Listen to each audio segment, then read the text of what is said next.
এটা এটা আগা ভাঙ্গে দিছো না?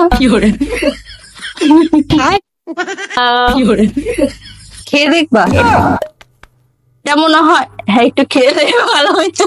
সাহস থাকে তো সব খুইলা দেখা ভাই, আগে তোর মারে আগে সব খুইলা দেখাইতে, যদি তোর মারটা একটু বেশি ইন্টারেস্টিং লাগে তোর 14 গোষ্ঠীর বল খুইলা দেখাইতে, তোর চাচির বল খুইলা দেখাইতে, তোর নানির একো খুইলা দেখাইতে, তোর বোনের আগে দেখ, তারপর আমি খুইলা দেখাম। ভাই আজকে কোনো ইন্টারভিউ দেওয়ার মতো ইচ্ছা আমার নাই, কারণ সমাজের ভিতরে এমন কিছু বস্তু আছে যাদের নিয়ে কথা বলতে গেলে ভাইরে ভাই শুধু গালি ছাড়া কিছুই আসে না। আর আজকে আমরা এমন একটা নিয়ে কথা বলবো যার নামটা মনে পড়লে গালি আর সানি লিওনের কথা ছাড়া আর কোনো কথাই মনে আসে না। ভাই বিশ্বাস করে ভিডিও বানাইতেছি তাই নিজেকে অনেক কন্ট্রোল করতেছি। হ্যাঁ ভাই আমি অনেকই কন্ট্রোল করার চেষ্টা করতেছি, আর তা না হইলে আমার অন্য সময় এই নামটা মনে পড়লেই ইচ্ছা মতো জিকে রোজগার করি। যাই হোক মেইন টপিক আসা যাক। জামাইয়ের কাছে টাকা কিভাবে পূরণ করে? মেশিং বের হয়েছে তো। 2 নম্বর বিয়ে কবে করছো? করছি খুব শীঘ্রই, বাট বলা যাবে না। তুমি যদি প্রতিদিন বিরিয়ানি খাও তোমার কিন্তু প্রতিদিন বিরিয়ানিটা ভালো লাগবে না, একদিন ইচ্ছে করবে অন্য খাবার খেতে, তো এটা সবার ক্ষেত্রেই।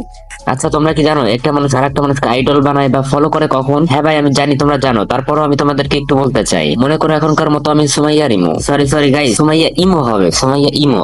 আমি ফলো করি সানি লিওনকে কারণ আমি ওনার মতো একজন বড় খেলোয়াড় হইতে চাই আর অনেকগুলো জন একসাথে নিতে পারি। আরে ভুল বোঝো কেন, মানে কাজের অফার, তো কাজের অফার গুলো পাইতে হইলে বোঝাইতে হবে তো যে আমি সানি লিওনের থেকে কোনো অংশ কম না। মানে আমি সৌন্দর্য আর অ্যাক্টিং এর কথা বলতেছি, তোমরা আবার কি ভাবো? আরে হ্যাঁ ভাই হ্যাঁ ওইটাই করতেছি সুমাইয়ার imo. Congratulations, great, successful person.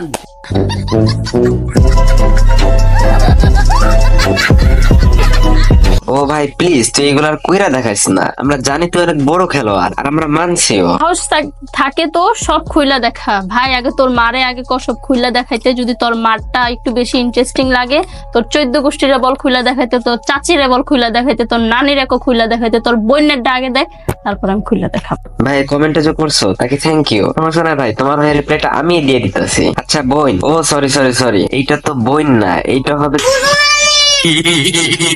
তুই যে তার 14 গোষ্ঠীটা খুলতে বললি, তার 14 গোষ্ঠী কি তোর মতো সোশ্যাল মিডিয়া এসে আকাম করে? আগে কয়েকটা দিছে এই কথা বলে, আবার বলো জামার কাজ মেশিন দিয়ে করা যায় না। ভাই আমি বুঝছি তুই ভাইরাল হবি তাই বলি এমনি, এদিকে কিছু থাকে না তাইলে তুই বুঝতে পারতো। হ্যাঁ ভাই আমি জানি তোমরা আমাকে বলবো ভাই ডাস্টবিন থেকে গন্ধ বেরোবে এটাই স্বাভাবিক। হ্যাঁ ভাই আমিও তোমাদের সাথে একমত যে ডাস্টবিন থেকে গন্ধ বেরোবে এটাই স্বাভাবিক, বাট ডাস্টবিন থেকে গন্ধ বাইরে এলে এটা নিয়ে সমাজে কথা বলা তো দরকার নাকি? তোমরা কি বলো? ভাই শেষ জামানাতে চলে আসছে এটা তুমিও বুঝতে পারতেছো আমিও বুঝতে পারতেছি। আর থাকলো এই সাপ্লিগুলার কথা, এই সাপ্লিগুলার নষ্ট আমি কোনটা রেখে কোনটা নিয়ে কথা বলবো? হালা সস্তা চোখ মারা লিঙ্কটিং একটু চাপাচাপি করে রাখা দরকার, কারণ এইভাবে খোলামেলা রাখলে যে কেউ চাপাচাপি করে কেন রাখবো, কেউ পাবেই না।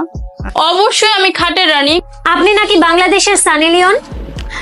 এটা হচ্ছে সবাই বলে।